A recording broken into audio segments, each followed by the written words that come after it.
Hi, this is the video series Building Behavior Block by Block. I am Emily Hilker, the behavior specialist, and this week we are talking about teaching coping skills. In our last video, we talked about teaching behavior, and this is actually very similar, but I wanted to get into specifics about teaching coping skills because most of our kids are, especially this year, dealing with some anxiety or some emotions due to COVID and the pandemic. And I know that this is a hot topic for many teachers. So let's get started. Coping skills. What does that mean? Well, these are skills of self management, labeling one's emotions, controlling your impulses, engaging in thoughtful behavior, and making, quote, good choices. Okay? All of these encompass coping skills. So when we think about a student who is lacking coping skills, they're lacking in one of these areas. Okay, so as adults, right, we have ways to deal with our feelings, our stress, our irritation, we hope. And we don't need someone prompting us, hey, you need to calm down. You need to use a strategy. We can do that on our own. We can think of a strategy that's effective for us and we can implement that strategy. Now, a student may not be able to do that. And that is our job to teach our students how to implement these strategies and what these strategies might be. And that would be teaching your social skills. So, just like teaching a behavior, you teach it just like you teach academics. You provide explicit instruction in how to do this skill. Behavior is a skill. You provide lots and lots of practice. And then you build on top of that skill and make them more refined and more mature. Okay? Down here, this is really important. We teach coping skills when kids are calm and ready to learn. And when they have mastered them in that calm state, then hopefully they'll be able to apply them when they're actually feeling stressed or frustrated and need to use a coping skill. You cannot teach a coping skill when a student is upset or escalated or in a moment of frustration. That is not a time that you would pull out your supplies to start teaching a coping skill. We have to have taught it prior to that. And then you can prompt and coach a student in using those skills, but they have to have been taught those skills beforehand. So, I want to talk today about a foundation. When you're teaching a coping skill, students really need to be able to label their emotions. And if they can't label their emotions, it's going to be very difficult to do any of the more sophisticated coping skills. So, when you're teaching about labeling your emotions, you want a student to be able to label what the emotion is, but you also want them to describe how their body is feeling. So, a lot of times you are going to point this out for a student. And you might say, you look frustrated. I can see that your jaw is clenched, or I can see that you're talking faster. Okay. You're going to help them describe what their body is doing. Maybe if they're sad, you can see that your shoulders are slumped, your head is down. Those are what their body is doing so that they can start to pick up on how their body is feeling and it will start to link up to their emotions. So you want to make a very strong link between these things. That would be the first thing we need to do when we're teaching coping skills. If a student is unable to label their emotions, it's going to be very difficult for them to know what strategy to implement and then to implement that strategy and calm themselves down. One thing you might want to use is an emotions thermometer. I made this one. It is available to you on the shared drive in the folder Teaching Coping Skills. You can have the students color in like emojis or faces and see how they would be feeling in each of these. This thermometer links up very well to zones of regulation if you are using that. But in that actual slide set that I shared, there are some emojis that you could cut out and you could have them glue in. There's also a more sophisticated emotion thermometer if your student is able to do more than the colors listed here, because there are variations in our feelings. Another thing you might want to do, because we want to provide lots and lots of practice, is to make this part of your morning meeting, to have a check-in, to do this at a daily time. And this visual is called PASTA. You would pause and breathe for a moment, ask yourself how you're feeling, say the emotion words out loud or write them on a paper, think about that feeling, really understand what your body is doing, and ask yourself what you need. And this might be where you list some strategies that you could use during feeling that emotion. In this picture, you can see that there are quite a few coping skills for students. This is for maybe our elementary students. All of these things could be coping strategies to help students deal with emotions that you may want to teach. You can see that labeling a feeling or an emotion is right here, and that's the one we've been talking about. But you may also want to talk about breathing. You may want to talk about positive self-talk and mantras. You may want to teach some yoga. You may want to teach them how to play some games, do some independent reading. Those would all be coping strategies that they may use to help them when they're feeling stressed or frustrated or upset. This visual is more for our secondary students. You can see that the coping skills here are much broader and may align more to what adults do for coping strategies as well. So again, you may need to teach many of these. Some students may know how to do these skills, but they don't know that they could be used as this coping strategy. So when you're upset, or when you're not able to focus, or when you're feeling frustrated, some of these things could be what you turn to help you get recentered. So I'm going to kind of go through a little mini lesson here. If I were teaching my students a coping strategy about breathing, this might be how I would present it.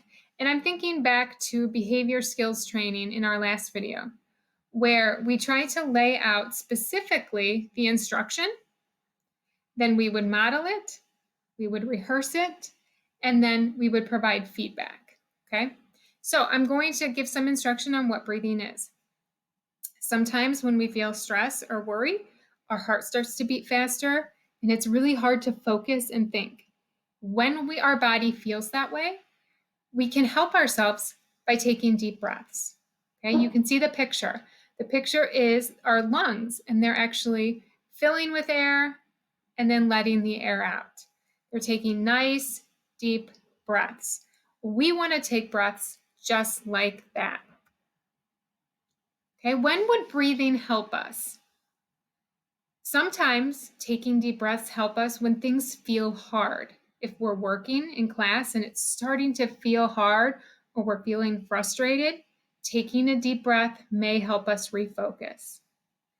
Sometimes taking a deep breath helps us when we feel anxious. There's something coming up that we're worried about. Taking a deep breath may help calm us. Sometimes taking deep breaths help us when we're scared. Okay, do you have more ideas that we could add to this list? When do you think breathing might help you? In my lesson, I would then add these ideas that the students share. I'm going to share a video of one way that you can take deep breaths, just so we can all practice. We're going to watch the video and we're going to practice with the person in the video. Here we go. Hot cocoa.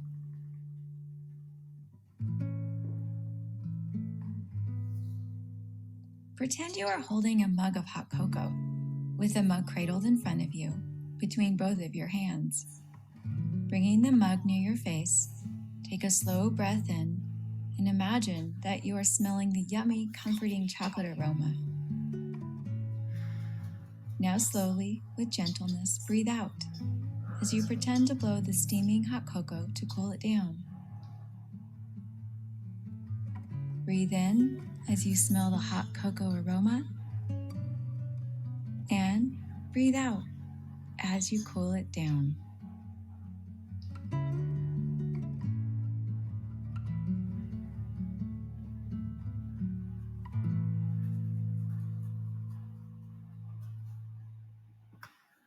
Okay, this video is available on the shared drive if you liked it and you think your students would respond to this type of breathing. Another thing that you can use, a prop to help you, is a feather. And you can have the students hold a feather or a pinwheel. And when they take their deep breath and blow out, they should see the feather move or the pinwheel spin. Okay, another video, let me pause this, that a lot of people are using is from Go Noodle, and it's rainbow breathing. So I'm going to share a second example in case this one feels better to some of my students. Again, it uses your body. Instead of holding a mug of hot cocoa, this one actually has you raise your arms like a rainbow and bring them back down. So it's a little bit more kinesthetic for my learners that like to be moving. So we're going to watch this video again to help us learn and rehearse how to take deep breaths.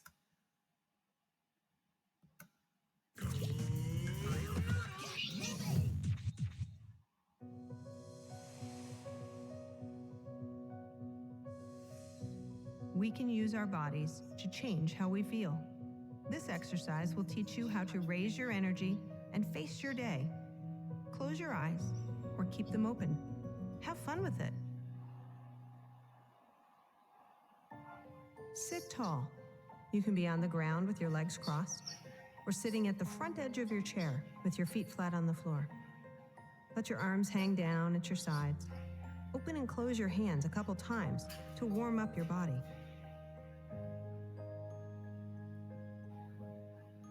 Now turn the palms of your hands so that they're facing forward and stretch your fingers long. Keeping your arms straight, slowly float them up from your sides. Feel how wide your hands can reach, to the side and then up. Reach a little higher if it feels okay for your body. Now let your arms come down and return to your sides.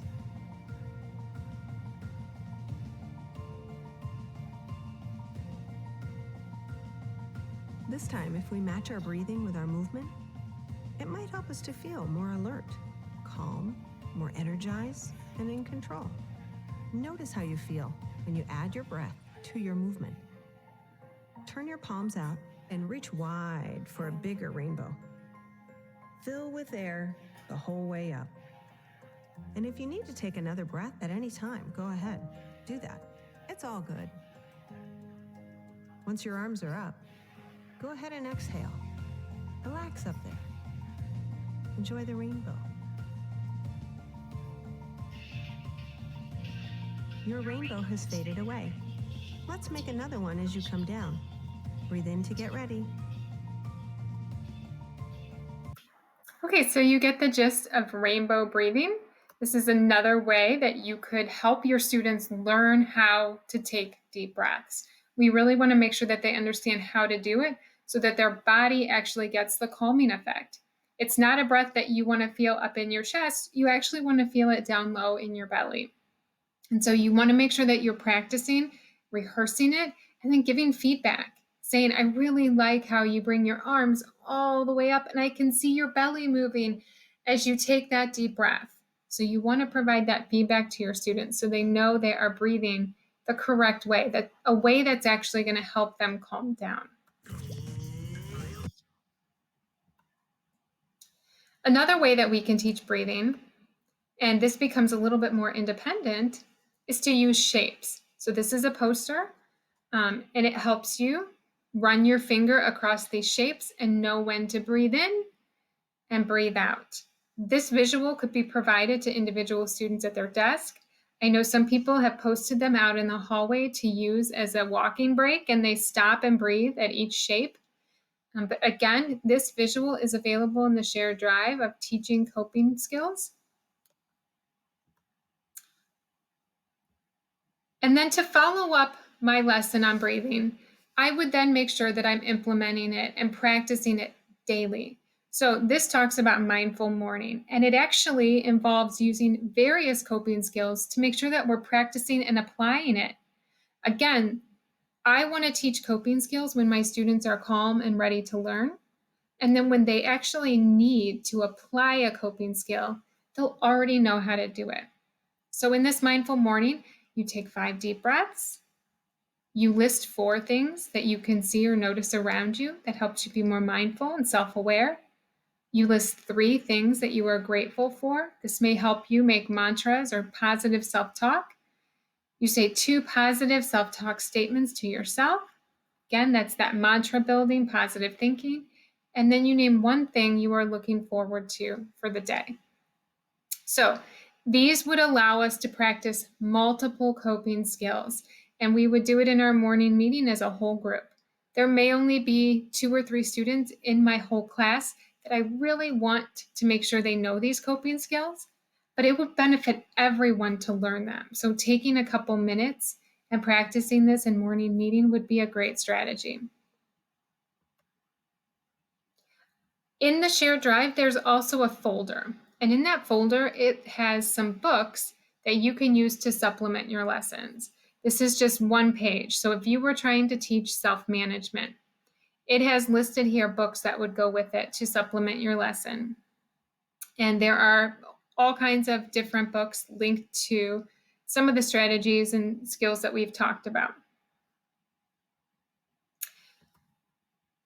Finally, this is a list of coping strategies.